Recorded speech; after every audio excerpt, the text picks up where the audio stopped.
Joining me now, former Pentagon official, Fox News national security analyst, KT McFarland, also a member of Trump's National Security Advisory Committee. Great to have you with us, KT. Let's start with Vladmir Putin, who says that Russia in no way is interfering in any way with this election. Do you believe him for a moment? No, I don't believe him, and I don't think there's any reason to believe him. But what bothers me about the administration is the U.S. administration is when Hillary Clinton says, nothing to see here, move along, nothing in the WikiLeaks. Oh, but the problem is Vladimir Putin. Well, what are they going to do about it? If Putin is, as the administration claims, as the intelligence community says, or as Hillary Clinton says, what are we going to do about the fact that he's hacking in to the Republican political environment? What are we going to do if potentially the Russians or somebody else hacks into the U.S. voting system?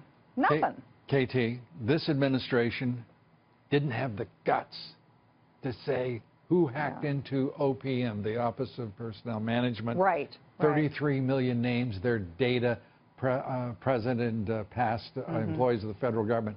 Outrageous. They didn't have the guts to respond when China comes in and just walks through like it's a vineyard picking grapes. I mean, this is a passive administration. The Democratic Party is obviously corrupt. They're colluding in a presidential campaign among the White House, the Justice Department, and the campaign itself.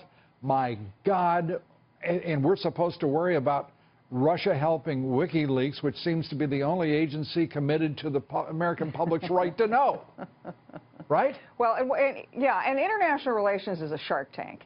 And if those countries that you've just mentioned, the Chinese, does that mean the Russians, people aren't nice and they don't Iranians, just kiss each other on the cheek? They have they're junkyard dogs, you know, and they're sharks. What they do is they smell blood in the water. They smell a passive, lame duck president, no drama Obama.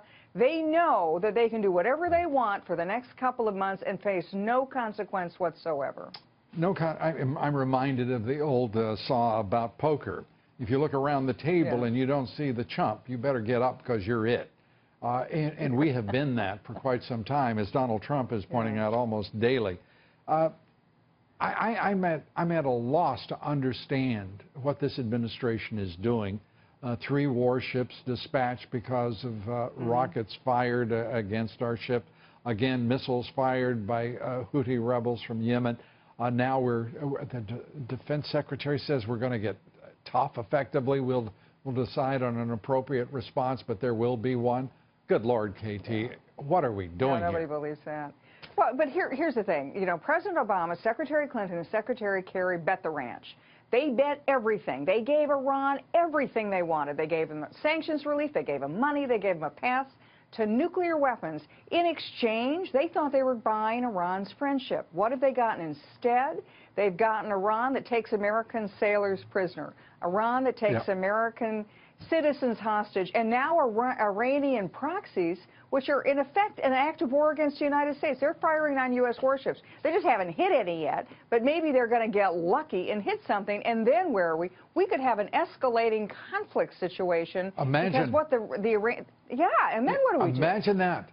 Stupidity leading to tragedy. Where has that ever happened before in history? KT, we thank you so much. KT McFarland. Thanks, Lou. And let's pray that it doesn't.